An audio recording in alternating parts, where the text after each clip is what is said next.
Right, throughout the month of May, we've been having conversations about mental health for Mental Health Awareness Month. Today, we hear from professional counselor Sierra Hilsman, who talked with Christine about tips for finding the right therapist. Take a look. Sierra, it's so good to have you back. Thank you for being here. Thank you so much for having me. And I love that we're talking about just mental health awareness. And I really do feel that since the pandemic, we've all been a lot more accepting of mental health issues, but there still seems to be a little bit of a stigma attached around not just mental health, but also seeing a therapist. So let's back it up. When do you think it's a good time for somebody to assess when they need that outside therapy? Yes, I always encourage individuals to check the severity of their presenting concerns.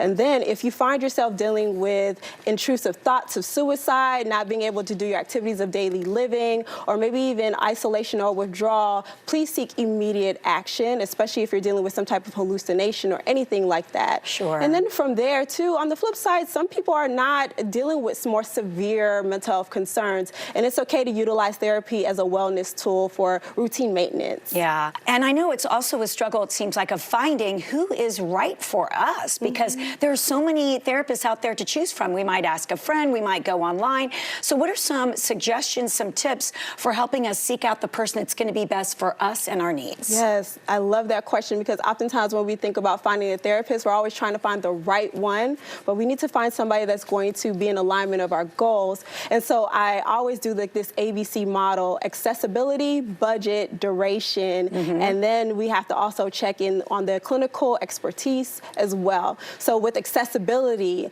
how far are you willing to drive to see this therapist? Right. Do they offer hybrid sessions, in-person sessions, or even telemental health sessions? And then with the budget, how much are you willing to invest in therapy, because it is an investment. It is. From there, if you're not going to have the financial resources to be able to dedicate to therapy, what employee assistance programs can you utilize? What resources are available through your state or local government? Things of that nature. Clinical expertise.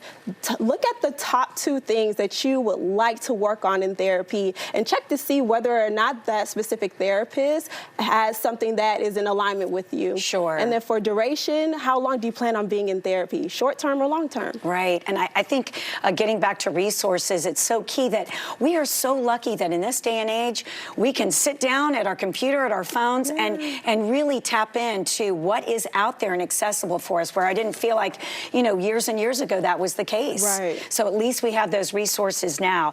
And then with all of the progress that we have made, why do you feel like it's so important to still recognize Mental Health Awareness Month? I mean, it seems like, well, we have come so far. We still need to make sure that people understand that if they are struggling, that they can seek the help that they need. That's exactly what is the goal of Mental Health Awareness Month: destigmatizing seeking mental health treatment and creating healthy conversations so that individuals know that it's okay to not be okay. It's okay to reach out for help. It's okay to be on the receiving end of help. So that's why we have that month. Yeah. And any other final thoughts for anyone out there who's listening and just really kind of finally thinking that they might need to take that step, that they can't deal with it alone anymore? Yes, recognize that you don't have to do this thing alone. Your life matters. The people around you care about your well-being. And so rather than taking on the approach of like, this is a me problem, when you take care of the I, you can help save the we. I love that. Thank you so, so much. We appreciate it. Thank you. Yeah, thank you so much, Ms. Hilsman. And ladies, great information. All right, besides